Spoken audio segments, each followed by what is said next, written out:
Gabay sa pagpili ng agimat at anting-anting. Sa video ito ay ating pag-uusapan ang tamang gabay sa pagpili o mga tips sa pagpili ng agimat o anting-anting.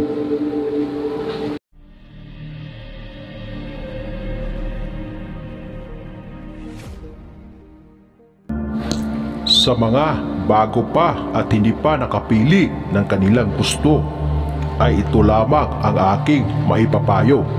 Pumili ka ng gamit na naaayon sa iyong pangangailangan o nababagay sa iyong trabaho at pagkatao. Halimbawa na lamang, kung ikaw ay isang negosyante, ay piliin mo yung agimat na magaling sa business tulad ng piso sagrado na sinasabing magaling sa business at nagdadala ng swerte sa kabuhayan at negosyo.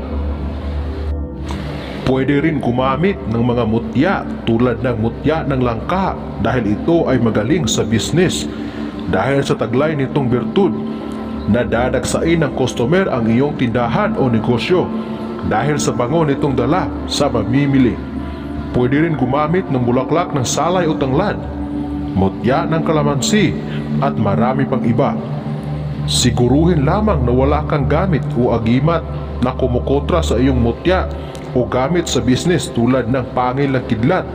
Iwasang magdala ng pangil na kidlat sa iyong tindahan dahil iiwasan ka ng customer pag meron ka nito dahil sa takot ang mga customer na bumili sa iyong tindahan dahil sa natural na bisa ng kidlat na kinatatakutan ng tao. Kaya huwag dalhin sa tindahan pag meron kang pangil na kidlat para ang mutya mo sa business ay gumagana ng tama. Kung ikaw naman ay isang alagad ng batas o pulis o sundalo, ay mainam na ikaw ay gumamit ng agimat para sa depensa o taguliwas, tagabulag, lihis bala at kabal para may proteksyon ka sa oras ng laban. Pwede sa iyo ang bao ng libon para hindi ka makita ng mga kaaway. Kapag ikaw ay hinahanap ng kaaway ay di ka makikita. Pwede rin sa iyo ang mutya na magaling sa kabal tulad ng mutya ng alipuhin, mutya ng kidlat, mutya ng omo o bato omo at marami pang iba. Kung ikaw naman ay isang sales agent o ang iyong trabaho ay kailangang makakuha ng tao o kailangan na bumili o kumuha sa iyong produkto, ay Santo Niño hubad ang nababagay sa iyo dahil ito ay magaling sa pang-akit ng tao at ito ay magaling sa kanyang larangan.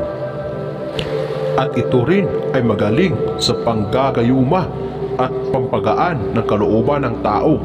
Yun bang magaan ang pakitungo sa iyo ng taong makakausap mo?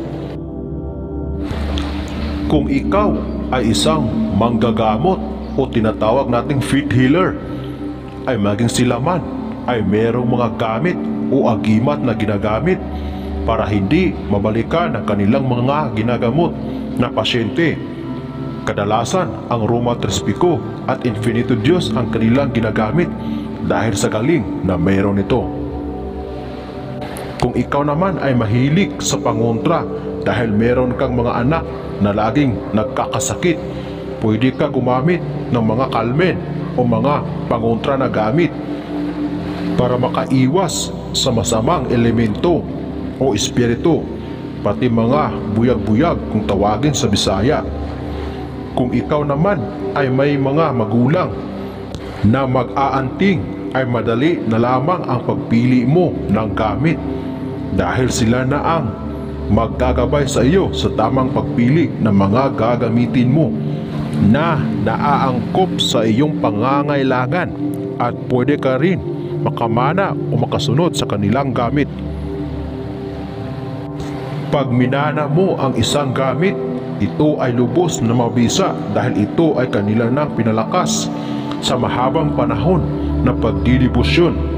Gamitin lamang ito sa tama at kabutihan para manatiling malakas ang bisa nito. Laging pakatandaan na ang mga ito ay gabay lamang Kaya ating pananalig sa ating amang lumikha pa rin ang pinakamabisang gabay at proteksyon. Hanggang dito na lamang mga kapatid. Kung nagustuhan mo ang video ito, ay huwag kalimutang i-like, share at mag-subscribe na rin. At huwag kalimutang pindutin ang notification bell para patuloy kang ma-update sa ating mga next upload. Panoorin ang aking mga nakaraang video para dagdag kaalaman. Salamat po. God bless us all.